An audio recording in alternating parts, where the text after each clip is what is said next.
Hello, welcome to my first video, my first coaching call about the four tendencies. This is the Obliger live coaching call where I'm going to be talking you through what is the Obliger tendency, what are the strengths and weaknesses of being an obliger, and three absolutely vital strategies for making sure that you achieve your goals, stick to your habits, and get what you want in 2020. So if you are an obliger, welcome. I think you should get a lot of information and valuable strategies out of today. And if you're live right now, do feel free to leave any comments or questions for me during the call. I would love to hear from you. Okay, so obligers. Obligers, according to Gretchen Rubin's Four Tendencies, are really good at fulfilling outer expectations, which means if you have a work deadline or external pressure or a meeting or something that someone else has asked you to do, you are so good at getting those things done. I'd say that obligers are pretty much the most responsible people around. An obliger mantra can be, if I have to, I will. If I want to, I won't. And that's because many obligers struggle with meeting their own inner expectations, the things that they want to do, because they need outer accountability to do so. People with obliger tendency make up the largest tendency, so about 40 to 45% overall for both men and women. And if you are an obliger, you make the world go round. Obligers are the rock of society because you are incredible at volunteering, showing up, helping, getting things done. You put so much energy into meeting other people's needs and helping others that if we didn't have obligers in our society, we would not be where we are today in 2020 as a human race. So thank you, obligers, for being who you are. It's beautiful, and you really do make the world go round. Now, let me caveat that. Obligers are also the people who are most likely to not be happy with the tendency from the test results. This is because a lot of obligers beat themselves up because they're not able to meet their own expectations in the way that they can meet others. And I hear a lot from obligers, things like, what's wrong with me? Why am I lazy? I just don't have motivation. And I hear this sort of language of what's wrong with me? What's wrong with me? And I think that you as a group have the most to gain from learning about your tendency and using it to your advantage. Because once you can figure out how to create this external accountability to meet your own goals and to achieve the things that you want, you will flourish. And the reason why I wanted to do this call first is because I think that obligers have the most to gain from the Four Tendencies framework. So I will also say that, of course, there are many, many, many variations of the obliger tendency.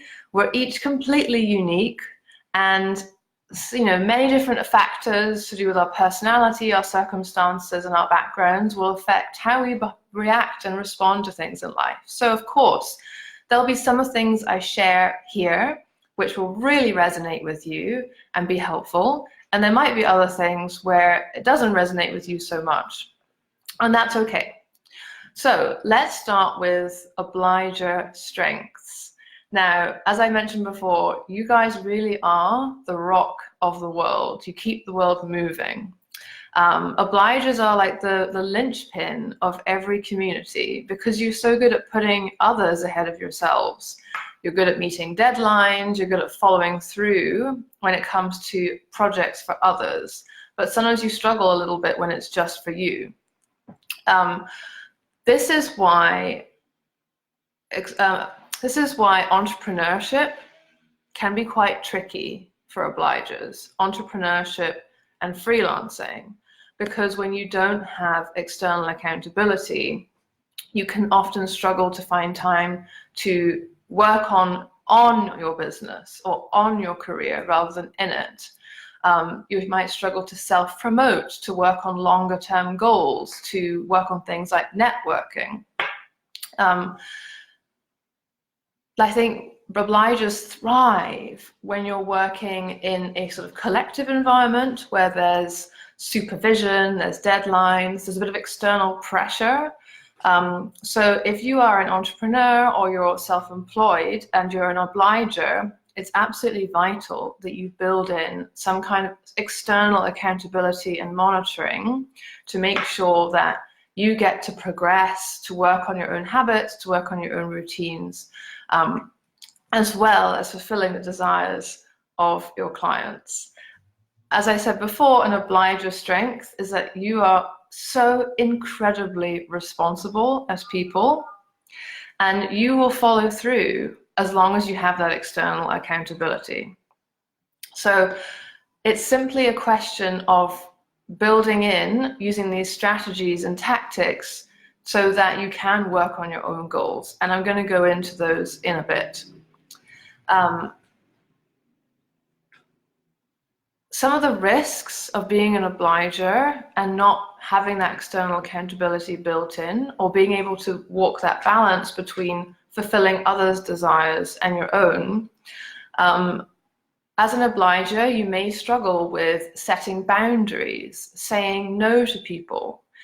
Something that Gretchen Rubin talks about in her book is that obligers are the first people who feel obliged to do things for others, even if those other people haven't actually asked them to or expressed an expectation of them doing so. They feel like if no one else does this, it won't get done. And in that sense, many obligers can feel easily overwhelmed with responsibility, overwhelmed with tasks, feeling very, very busy, and can lead to burnout. Because obligers are so responsible and so good at helping other people, you can also be easily exploited. So sometimes what happens is obligers are the ones who end up with all of the responsibility.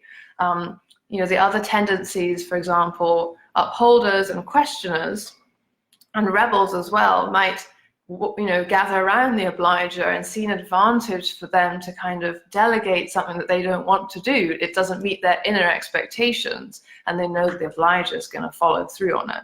So that's something to be careful of.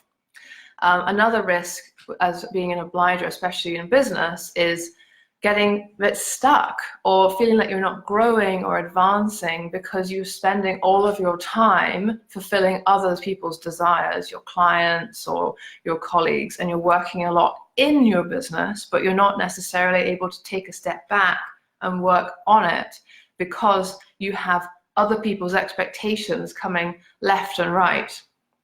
And another risk is being careful of when you get to the accountability piece, of who you form these accountability groups with, because questioners and upholders, for instance, don't really need external accountability. So you need to make sure you're forming accountability partnerships and groups with the right kind of people so that you don't end up pulling all the weight because you are an obliger. Okay. On to what to do. So we've talked about how as an obliger you may struggle to work on your own goals, to put yourself first. You might struggle to say no to others. You might end up with a lot of things on your plate, but feel like you're getting stuck in your work or your business and you don't know how to move forward. So when we're talking about external accountability, there are kind of three main ways you can make that happen for yourself. Only you will know what is the right type of external accountability for you. And it may be different depending on the circumstances. Some people might find that sort of slightly gimmicky ways of external accountability, like a habit tracking app, or or setting alarms in their calendar, sort of self-generated accountability tools might work for certain things. But other obligers might find that they can sort of see through that, and it's only really another human person who they respect and trust that really counts as a true external source of accountability. So you need to work out what works best for you depending on the situation. So the first external accountability strategy is to partner with someone. So in order to achieve a goal, you would give yourself an accountability buddy or partner. Now this could be a coach who you work with. It could be a friend who's working on a similar goal to you at the same time, or a peer. It could be a professional trainer, a buddy, etc. And the goal of the accountability would be to work towards this habit or this goal or this project together, maybe to do it live, or to set yourself status updates where you both tell the other what you're doing at a specific time. In Gretchen Rubin's book, there's some kind of genius stories about different ways in which obligers get accountability. So she talked about two obligers, two friends, who go running. And if they go running on their own, they find it hard to stick to the habit. And and so they decided that if they would run together, that would help them stay accountable, right? But they found that the most powerful way to make sure that they both went running and they were accountable to the other one was after each run, they would each take one of the other person's sneakers. So that even if the other guy wanted to go running on his own, he couldn't because the other one has his shoes. So for me as a questioner, that just seems crazy to me that you would need that to make yourself go running. But that's the thing, I'm not an obliger. So there's an example of a creative solution for getting external accountability from a fellow obliger in a way that works for you. Another example in the book, it was an obliger who wanted to clean out her garage, but she just couldn't really bring herself to do it because she didn't feel like it was that urgent for people around her. So she found that if she paid a local teenager to come and help her at the weekend, she was way more likely to get it done. It was less about actually needing the teenager to help, and more that if she was paying someone and she had to tell them what to do, then she would clean out the garage. As an obliger in business, that strategy might work well in terms of hiring an assistant, a virtual assistant, PA, or a contractor whose mere existence and requiring you to brief them is more likely to make you take progress on something. Who can one ask for accountability from? Now, logically, you might think that it's great to ask for accountability from someone whose tendency means they're very, very good at meeting internal expectations. Like, for example, an upholder who's good at meeting both external and internal expectations. They're pretty rare. Or a questioner who's really good at meeting internal expectations. However, upholders generally don't like to provide accountability for others because they don't really understand why it's so hard for other people. And questioners will only provide external accountability for an obliger or a rebel if it benefits them personally, if you're working on the same thing and they have stakes in the matter as well. So sometimes the best form of accountability for you might come from a fellow obliger, just like the two runners.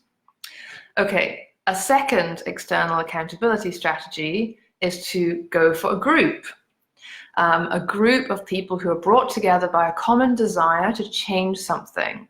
And this could be in person or it could be a virtual group, maybe a networking group or some kind of membership where you're checking in with each other. This could also be, a book club. Book clubs, running clubs must be full of obligers. And another tactic which I'd heard about but didn't really resonate for me was weight loss groups, where the members do a group weigh-in. So every week they do a weigh-in to see how much weight they've lost, but they don't get weighed individually and then graded as on their individual progress. Everyone gets weighed and they come up with a total weight for the group. And that is a genius obliger strategy, because if you don't lose weight, you're bringing the whole group's progress down. So that's going for a group option is another obliger strategy. Another thing I've heard about, which is kind of smart, and it may work in certain circumstances, is to think of the person that you are, whose expectation that you are meeting, is to think of it as yourself in the third person, to think of future you, thinking of future you's needs and desires, and that if you don't work on this goal or this habit or make this progress, you're letting down future you. Now, working with the third person strategy, things like apps or planning systems could help you provide accountability for future you. And I would say, if you want to try this approach, I would recommend spending some time doing a sort of journaling exercise or visioning or visualizing who is future you and what do they want. So you would want to project into the future to meet future you, to see how he or she is wanting to be showing up in the world, the kind of life they have, and most importantly for obligers, how the progress that future you has made contributes to the people that you love and care about. For instance, your friends, your family, your colleagues. And in this visioning exercise is to write everything down and then see what things you need to be doing to stay accountable to the you in the future. It's really, really important as an obliger to identify your desires for your life, to work out what success means like for you, and then get very strategic about setting external accountability to make it happen. Because otherwise, as an obliger, you might spend your whole life being responsible and fulfilling other people's desires. One thing I do want to mention, which was in Gretchen Rubin's book, which was very interesting, was a big risk for obligers, especially in entrepreneurship, is misdiagnosing why you're not able to follow through on the things that you want to do. She said that quite a lot of people that she spoke to as part of the research had thought that what they needed, what was holding them back from fulfilling their dreams, was that they didn't have enough time, or they didn't have enough space, or they needed to leave a certain job or get out of an environment and just be on their own. And so they would make quite major life decisions, like leaving a job, leaving a relationship, and then they would find that once they had that time and that space, they still weren't able to work on fulfilling their dreams. And then we get back to this behavior pattern of, there's something wrong with me, I'm lazy, why can't I do it? So think about that, and recognize that sometimes we don't need more time or more space to do what we want. We need structure and accountability. And I want you to remember that the things that you struggle with, they're really easily remedied. It's simply this question of external accountability. So I hope you've learned something from that. I hope that gives you some food for thought if you're an obliger, of how can you build in this external accountability to work on bringing your 2020 vision to life. There's many options available. So there's the sort of accountability buddies, whether that's a friend, a peer, someone in your network, or even a professional coach or trainer. For instance, if it's a sports thing you're trying to make progress with. There are groups where you can get external accountability for whichever goal you're working on, where you are beholden to the group and you not making progress actually holds everyone else back. And finally, there's thinking of future you as an external person who you want to meet their expectations. So I hope this has been useful. I'd love to hear any comments or questions you have, or more importantly, any experiences that you have being an obliger, and any strategies or tactics that you already employ to make sure that your goals happen. Do share those, because I know that lots of other people will be really happy to see them. Okay, next session is the upholder session, and I'll see you back here.